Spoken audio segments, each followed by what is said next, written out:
اب ہم جانیں گے تاجکستان کے بارے میں، ٹھیک ہے۔ تاجکستان باضابطہ طور پر جمہوریہ تاجکستان وسطی ایشیا کا ایک خشکی سے گھرا ہوا ملک۔ اس کا رقبہ 1,43,100 کلومیٹر ہے اور ایک اندازے کے مطابق آبادی 95,37,645 افراد پر مشتمل ہے۔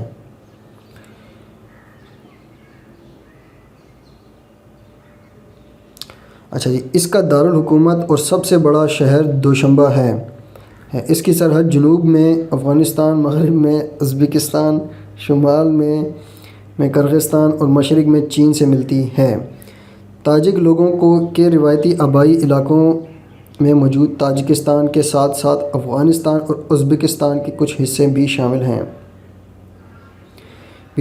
وہ علاقہ جو اب تاجکستان کی تشکیل کرتا ہے، اس سے قبل کئی قدیم ثقافتوں کا گھر تھا، جس میں نو پستان اور کانسی کے دور کا شہر سرزم شامل تھا اور بعد میں مختلف عقائد اور ثقافتوں کے لوگوں کی حکومتوں کا گھر تھا، بشمول آکسس ویلی تہذیب، ثقافت، بدھ مت، نستوری، عیسائیت، ہندو مت، زرتشت، مانیکی ازم اور اسلام۔ اس علاقے پر متعدد سلطنتوں اور خاندانوں نے حکومت کی ہے، جن میں اچیمینیڈ سلطنت، ساسانی سلطنت، ہیپتھلائٹ سلطنت، سامانی سلطنت اور منگول سلطنت شامل ہیں۔ تیموری خاندان اور بخارا کے خاندان کی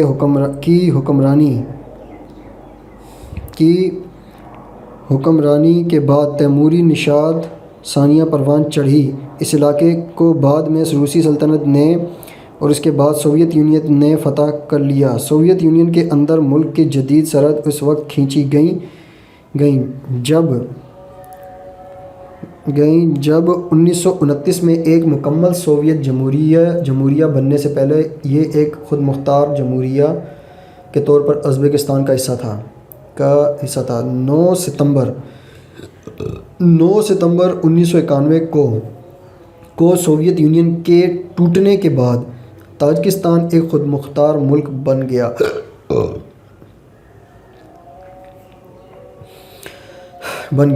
آزادی کے تقریباً فوراً بعد ایک خانہ جنگی لڑی گئی جو 1992 سے 1997 تک جاری رہی۔ جنگ کے خاتمے کے بعد سے نئے قائم ہونے والے سیاسی استحکام اور غیر ملکی امداد نے ملک کی معیشت کو ترقی کی اجازت دی ہے۔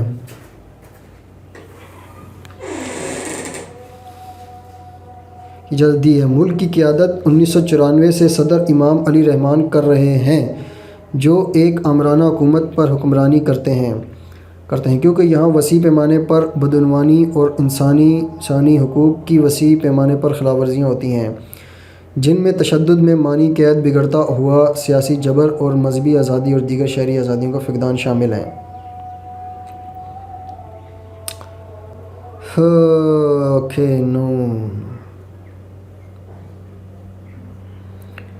9 ستمبر 1991 کو سوویت یونین کے ٹوٹنے۔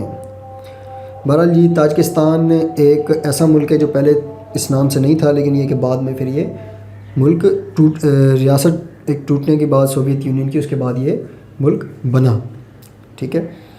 تو یہ اس کی سٹوری ہے۔